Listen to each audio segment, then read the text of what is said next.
today. We'll jump straight to it. Here you see me attaching the hydraulic lifter back onto the F-16 cockpit. The reason this was removed is because actually the T-bar at the top of that lifter was in fact too large for the canopy, so when it was in situ I couldn't actually get the canopy to look correct or seat correctly in the open position. Bit of an oddity, that one, for Hasegawa. Usually they're very good with this, but I'll let them have it on this occasion, being as it's a 20-year-old kit. So I took that out, and here you now see me reattaching that as part of the final stages of the cockpit with this kit. I'm using here the excellent Pixnor tweezers. They're very, very cheap, less than £20, and I found them very, very good and a really useful tool with this kit particularly. So as you can see there, it's all in place, and now we just need to add the canopy glass.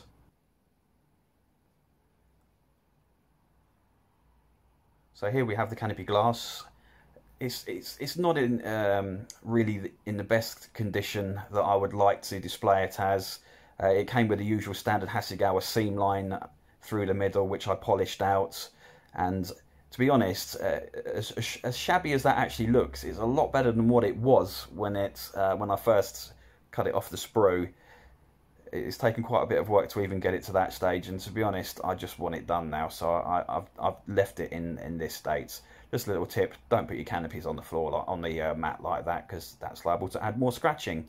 Anyhow, happy with everything so far. I'm now going to get some super glue with the previous method of using the airbrush pin, as can be seen here.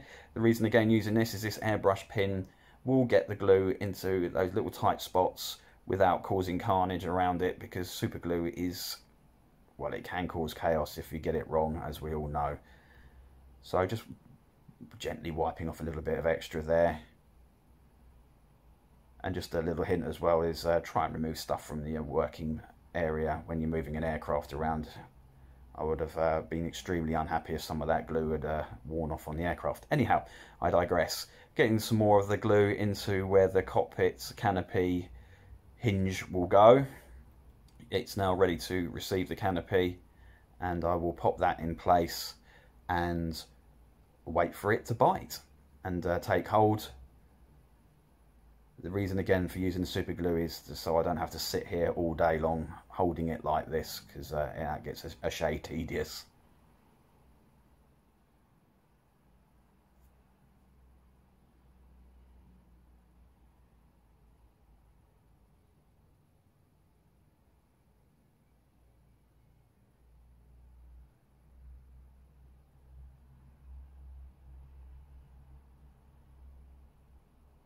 Something as a side mention I will use the next time I have a glass cockpit is I've now got some PVA glue which dries clear, because one thing I was slightly frustrated with, as you may be able to see, is the rear cockpit glass has got a tiny bit of glue visible there. It looks a lot worse in this view and on the video than it does just looking at it, but it's something that again I've learned in the process. So here you can see me holding the cockpit canopy in place. I did my research to make sure that the angle was correct, and we allow the glue to bite.